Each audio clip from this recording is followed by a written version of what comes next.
ನಡೆಸಿರುವ ಗೂಂಡಾಗಳ ಮೇಲೆ ಕೂಡಲೇ ಬಂಧನ ಮಾಡಲೇಬೇಕು. ಪತ್ರಕರ್ತರ ಮೇಲೆ ಹಲ್ಲೆ ಮಾಡುವ ಗೂಂಡಾಗಳ ಮೇಲೆ ಕೂಡಲೇ ಬಂಧನ ಮಾಡಲೇಬೇಕು. ಇವತ್ತು ಪ್ರತಿಯೊಬ್ಬರು ಕೂಡ ಮಾಧ್ಯಮಗಳು ನಮ್ಮನ್ನೆಲ್ಲರನ್ನು ರಕ್ಷಣೆ ಮಾಡುವಂಥದ್ದು. ಅದಕ್ಕೆ ಪೂರಕವಾಗಿ ಇವತ್ತು ಹೆಚ್ಚು ಹೆಚ್ಚು ವಿಚಾರಗಳನ್ನು ಎಲ್ಲರಿಗೂ ಕೊಡ್ತಿರುವಂಥದ್ದು ಯೂಟ್ಯೂಬರ್ಸ್. ಅಂದರೆ ಏನು ಸ್ವತಂತ್ರ ಪತ್ರಕರ್ತರು ಅಂತಂದು ಹೇಳಿದ್ರೆ ತಪ್ಪಾಗಲಾರ್ದು. ಸೊ ಅವರನ್ನು ಬೆಂಬಲಿಸಿ ಇವತ್ತು ಈ ಒಂದು ಪ್ರತಿಭಟನಾ ಕಾರ್ಯಕ್ರಮ ಸಾಂಕೇತಿಕವಾಗಿ ನಡೀತಾ ಇದೆ. ಇದು ದೊಡ್ಡ ಮಟ್ಟಕ್ಕೆ ಹೋಗಬಾರ್ದು ಅನ್ನೋ ದೃಷ್ಟಿಯಿಂದ ಇವತ್ತು ಮಾನ್ಯ ಸಿದ್ದರಾಮಯ್ಯನವರಿಗೆ ನಮ್ಮ ತಾಲೂಕು ದಂಡಾಧಿಕಾರಿಗಳ ಮುಖಾಂತರ ಈ ಒಂದು ಪತ್ರವನ್ನು ಕಳಿಸ್ತಾ ಇದ್ದೇವೆ. ಮಾನ್ಯ ಸಿದ್ದರಾಮಯ್ಯನವರು, ಮುಖ್ಯಮಂತ್ರಿಗಳು, ಕರ್ನಾಟಕ ಸರ್ಕಾರ, ಬೆಂಗಳೂರು ಮಾನ್ಯರೇ, ವಿಷಯ ಬಂದು ಧರ್ಮಸ್ಥಳದಲ್ಲಿ ಯೂಟ್ಯೂಬ್ ವರದಿಗಾರರ ಮೇಲಿನ ಹಲ್ಲೆ ಖಂಡಿಸಿ ಪ್ರತಿಭಟನೆ ನಡೆಸುತ್ತಿರುವ ಬಗ್ಗೆ ಈ ಮೇಲ್ಕಂಡ ವಿಷಯಕ್ಕೆ ಸಂಬಂಧಿಸಿದಂತೆ ತಮ್ಮಲ್ಲಿ ಮನವಿ ಮಾಡುವುದೇನೆಂದರೆ, ಧರ್ಮಸ್ಥಳದಲ್ಲಿ ನೂರಾರು ಮೃತದೇಹಗಳನ್ನು ರಹಸ್ಯವಾಗಿ ಹೂತು ಹಾಕಲಾಗಿದ್ದ ಪ್ರಕರಣವನ್ನು ವಿಶೇಷ ತನಿಖಾ ತಂಡ ಅಂದರೆ SIT ತನಿಖೆ ನಡೆಸುತ್ತಿದೆ. ಧರ್ಮಸ್ಥಳದ ಹಲವು ಪ್ರದೇಶಗಳಲ್ಲಿ ದೂರುದಾರ ಗುರುತಿಸಿರುವ ಸ್ಥಳಗಳಲ್ಲಿ ಮೃತದೇಹಗಳ ಕಳೇಬರಗಳನ್ನು ಹೊರತೆಗೆಯುವ ಕಾರ್ಯಾಚರಣೆ ನಡೆಯುತ್ತಿದೆ. ಈವರೆಗೆ ಹಲವಾರು ಕಳೇಬರಗಳು SIT ಅಧಿಕಾರಿಗಳಿಗೆ ದೊರೆತಿವೆ.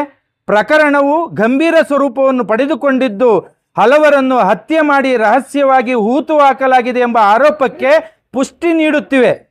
ದೂರುದಾರ ಹೇಳಿರುವಂತೆ ಹೂತು ಹಾಕಲಾಗಿರುವ ಮೃತದೇಹಗಳಲ್ಲಿ ಹೆಚ್ಚಿನ ಶವಗಳು ಮಹಿಳೆಯರು ಮತ್ತು ಹೆಣ್ಣು ಮಕ್ಕಳಿದ್ದಾರೆ. ಹೀಗಾಗಿ ಸೌಜನ್ಯ ಪ್ರಕರಣ ಮತ್ತು ಅನನ್ಯ ಭಟ್ ಪ್ರಕರಣಗಳನ್ನು ಗಮನಿಸಿದರೆ ಹೂತು ಹಾಕಲಾಗಿರುವ ಮಹಿಳೆಯರನ್ನು ಅತ್ಯಾಚಾರ ಎಸಗಿ ಕೊಲೆ ಮಾಡಿರಬಹುದು ಎಂಬ ಅನುಮಾನ ರಾಜ್ಯಾದ್ಯಂತ ವ್ಯಕ್ತವಾಗುತ್ತಿದೆ.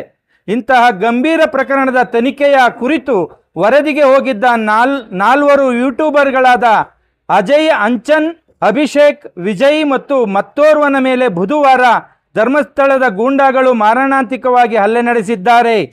ಪ್ರಕರಣದ ವರದಿ ಮಾಡದಂತೆ ತಡೆಯಲು ದೌರ್ಜನ್ಯ ಎಸಗಿದ್ದಾರೆ. ತಮ್ಮ ಕರ್ತವ್ಯ ನಿರ್ವಹಿಸುತ್ತಿದ್ದ ಯೂಟ್ಯೂಬ್ ವರದಿಗಾರರ ಮೇಲೆ ಹಲ್ಲೆ ನಡೆಸಿರುತ್ತಾರೆ. ಗೂಂಡಾಗಳು ಧರ್ಮಸ್ಥಳದ ಪ್ರತಿಷ್ಠಿತ ಕುಟುಂಬವೊಂದರ ಕುಮ್ಮಕ್ಕಿನ ಮೇಲೆ ಹಲ್ಲೆ ನಡೆಸಿದ್ದಾರೆ ಎಂದು ಹೇಳಲಾಗುತ್ತಿದೆ. ಮಾತ್ರವಲ್ಲದೆ ಬುಧವಾರ ಸಂಜೆ ವೈರಲ್ ಆದ ವಿಡಿಯೋದಲ್ಲಿ ಆ ಪ್ರತಿಷ್ಠಿತ ಕುಟುಂಬದ ಬೆಂಬಲಿಗರ ದಾಂಧಲೆಯನ್ನು ತಡೆಯಲು ಪೊಲೀಸರು ಯತ್ನಿಸಿದ್ದು, ಈ ವೇಳೆ ಆ ದಾಂಧಲೆಕೋರರು ಪೊಲೀಸರ ಮೇಲೆ ಹಲ್ಲೆ ನಡೆಸಲು ಯತ್ನಿಸಿರುವುದು ಕಂಡುಬಂದಿದೆ. ಈ ಗೂಂಡಾಗಳ ದಾಂಧಲೆ ಮತ್ತು ಹಲ್ಲೆಗಳು ಪ್ರಕರಣದ ತನಿಖೆಗೆ ಅಡ್ಡಿಯುಂಟು ಮಾಡುವ ಉದ್ದೇಶದಿಂದಲೇ ನಡೆದಿದೆ. ಗೂಂಡಾಗಳನ್ನು ತಕ್ಷಣವೇ ಬಂಧಿಸಿ ಅವರ ವಿರುದ್ಧ ಕಠಿಣ ಕ್ರಮ ಕೈಗೊಳ್ಳಬೇಕು.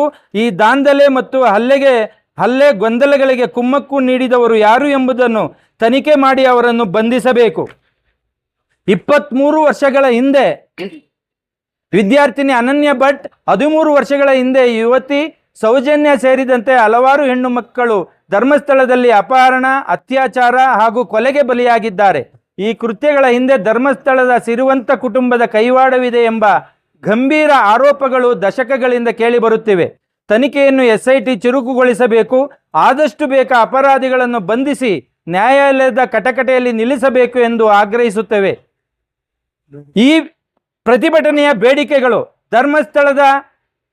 ಧರ್ಮಸ್ಥಳದಲ್ಲಿ ನಡೆದಿದೆ ಎನ್ನಲಾದ ಶವ ಹೂತಿಟ್ಟ ಪ್ರಕರಣವನ್ನು ಹೈಕೋರ್ಟ್ ನ್ಯಾಯಾಧೀಶರ ಮೇಲ್ವಿಚಾರಣೆಯಲ್ಲಿ ತನಿಖೆ ನಡೆಸಬೇಕು. ಪಕ್ಷಪಾತವಿಲ್ಲದೆ ನಿರ್ಭೀತಿಯಿಂದ ವರದಿ ಮಾಡುತ್ತಿರುವ ಎಲ್ಲ ಸ್ವತಂತ್ರ ಪತ್ರಕರ್ತರಿಗೆ ಸೂಕ್ತ ಭದ್ರತೆ ಮತ್ತು ರಕ್ಷಣೆ ನೀಡಬೇಕು. ಯೂಟ್ಯೂಬರ್ಗಳ ಮೇಲೆ ಹಲ್ಲೆ ಮಾಡಿದವರನ್ನು ಗೂಂಡಾ ಕಾಯ್ದೆಯಡಿಯಲ್ಲಿ ಬಂಧಿಸಿ ಅವರನ್ನು ಗಡೀಪಾರು ಮಾಡಬೇಕು. ವಂದನೆಗಳೊಂದಿಗೆ ದೊಡ್ಡಬಳ್ಳಾಪುರ ತಾಲೂಕು ಪತ್ರಕರ್ತರು, ತಾಲೂಕು ಕನ್ನಡ ಪಕ್ಷ, KRS ಸಮಿತಿ, CITU ಹಾಗೂ ಸಾರ್ವಜನಿಕರು, ದೊಡ್ಡಬಳ್ಳಾಪುರ.